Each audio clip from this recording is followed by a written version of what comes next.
21 seveda v nasprotju s slikanjem te virtualne realnosti ni želel, politične moči je ni imel, je nima in je tudi ne bo imel. Tudi jaz sam ne. Če bi to želeli, bi že davno postali neka filijala katere od strank, ali bi ustanovili stranko, ali pa bi v strankarski prostor vstopali drugače. V takšni drži do foruma, kot jo razkrivata ti dve tezi, pa je po moji sodbi možno prepoznati dve stvari. Prvič, miselno lenobo, neustvarjalnost, kreativno impotenco in pomanjkanje idej.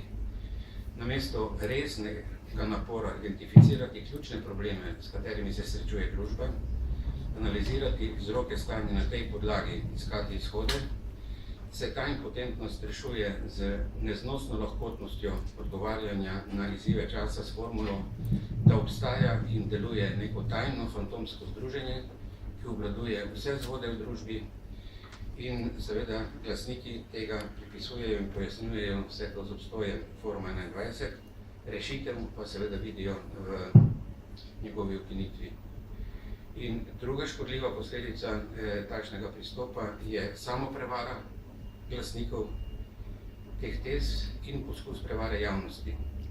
Samoprevara glasnikov in pobudnikov tega razmišljanja in koncepta političnega odločanja zaradi tega, ker namesto resne analize težkih problemov in vzrokov, s katerimi se srečuje družba in vzroki zanje, se postavlja na udobno pozicijo izklicevanja duhov, z omenjanje stricev iz ozadja, klanov, udbomafije, jugonostalgije in da ne bom našteval drugih nebuloz v zvezi s tem.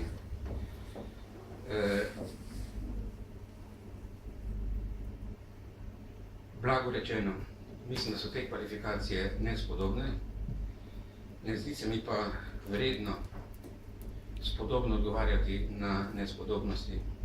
Nespodobnosti pa v forumu pač ne premoremo. Poskus prevare javnosti pa je v tem, da se v razmislek in opredelitvah do problemov, s katerimi se srečuje družba, navaja ta razmišljanja na to krivo, virtualno sliko, na nepravo percepcijo stvarnosti. Pamet nadomešča nespamet, odgovornost pa nadomešča izmikanje in sprenevedanje. Ali za eno besedo gre za razbremenitev odgovornosti in za priznanje nemoči. In na koncu še dve tezi. Prva je ta, ki se pogosto pojavlja, da društvo Forum 21 podpira vse vlade, ki niso vlade socialdemokratske stranke, ali vse druge vlade so vlade Foruma 21. Zakaj govorim o tem? Ker se pri tem spregleduje hote, da o vladah v demokraciji odločajo volivci, ne društvo, ne posameznik. In da to kaže na nespoštovanje volitev kot instrumenta, ključnega instrumenta konstituiranja oblasti v demokraciji, kaže na nespoštovanje državljanov in njihove volje, podcenjuje se njihova volja, da odločajo o tem, kdo bo v njihovem imenu upravljal z državo v določenem obdobju.